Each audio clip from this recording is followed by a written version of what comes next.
Il fallait bien sûr qu'on parle de Netflix. Pourquoi ? Parce que le titre bat des records en bourse grâce à des résultats qui sont, ma foi, assez encourageants.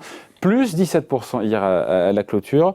Mais c'est vrai qu'à l'inverse de certaines valeurs de la tech américaine, Netflix suscitait quand même peut-être plus de réserve de la part des analystes. Bonjour Laurent. Bonjour David. Laurent Grassin, directeur de la rédaction de Boursorama. Donc je le disais, en bourse, le succès est au rendez-vous, plus haut historique, c'est ça ? Oui, plus haut historique, effectivement.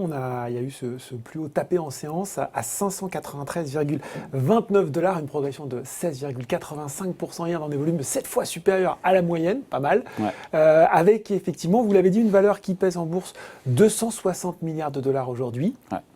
Non, mais c'est fou. Non, mais c'est fou, quoi. Alors, on est loin des 2200 milliards d'Apple. Ouais. Mais. 300 milliards de dollars en bourse, quand même. Voilà, on est, je crois, la 11 ou la 12e capitalisation du Nasdaq 100, donc c'est pas mal. Si on reporte cette progression, sur un an, on est à plus 73, ce qui est très bien, mais on aurait peut-être pu s'attendre à plus. Et sur 5 ans, c'est 473%. Voilà. Qu'est-ce qui a suscité cet enthousiasme, cette effervescence, même, on peut dire, sur le titre Netflix? Eh bien, plusieurs choses. Déjà, effectivement, le nombre d'abonnés. On a recruté 8,51 millions d'abonnés au dernier trimestre et on a désormais franchi ce cap de 200 millions d'abonnés. Vous êtes abonné à Netflix? Yep. Ah voilà, vous êtes parti donc des 200 millions, plus de 200 millions d'utilisateurs dans le monde, puisque Netflix compte désormais près de 204 millions d'abonnés. Je crois que c'est 203,7 pour être précis. Et ce chiffre, il a été multiplié par près de 2 en 3 ans. Ils étaient 111 millions début 2018. Une progression, et là aussi c'est intéressant à noter, qui s'accompagne, et oui, d'un prix, ou en tout cas d'un revenu moyen par abonné qui progresse de 9,88 $ à 11,02 $. Grâce à quoi ? Grâce à des augmentations de tarifs. Et oui, si vous êtes abonné depuis longtemps, eh ben si. Moi, j'ai pas vu la... Alors, ce sont des augmentations de tarifs qui se passent notamment aux États-Unis, puisqu'il y a une présence mondiale.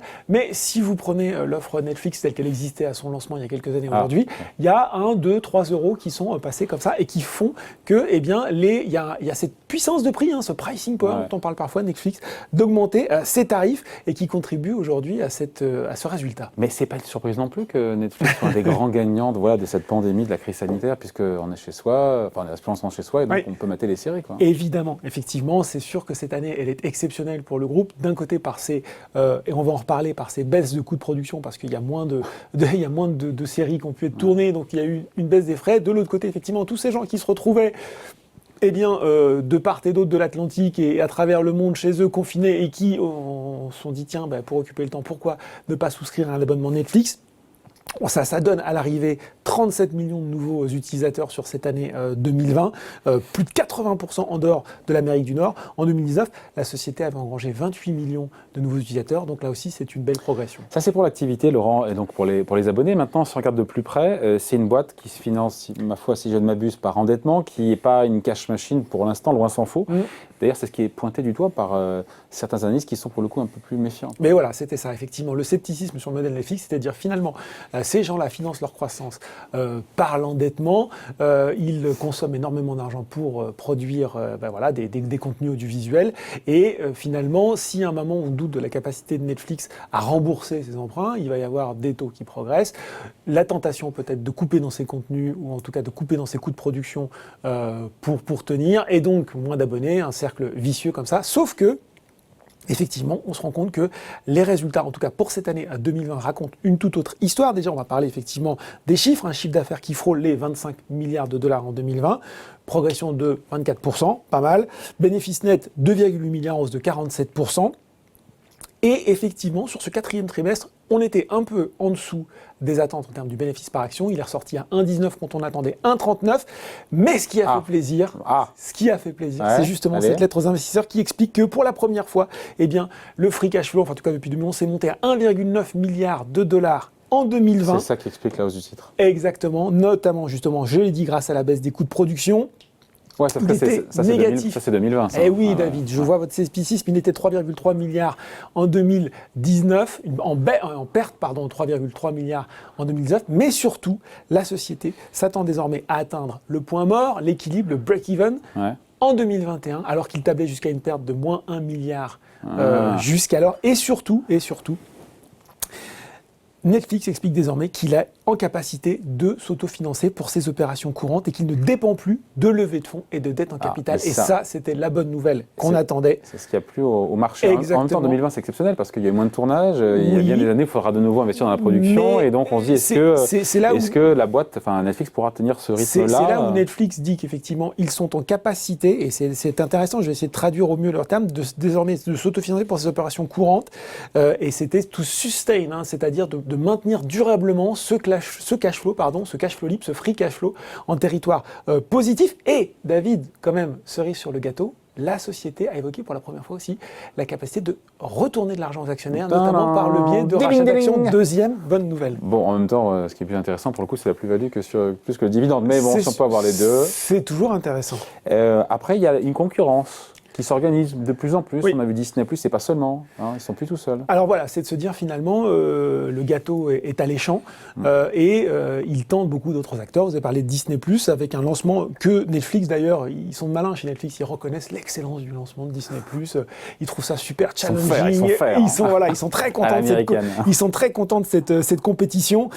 Disney+, je crois, qui a récolté à peu près 73 millions d'abonnés. Donc effectivement, c'est pas mal. Mais il y a aussi, on pourrait parler bien sûr d'Amazon Prime qui comprend un service vidéo, d'Apple TV+, même si pour Apple TV+, visiblement, le lancement, enfin en tout cas c'est plus poussif. Est plus confidentiel, plus poussif on pourrait le dire.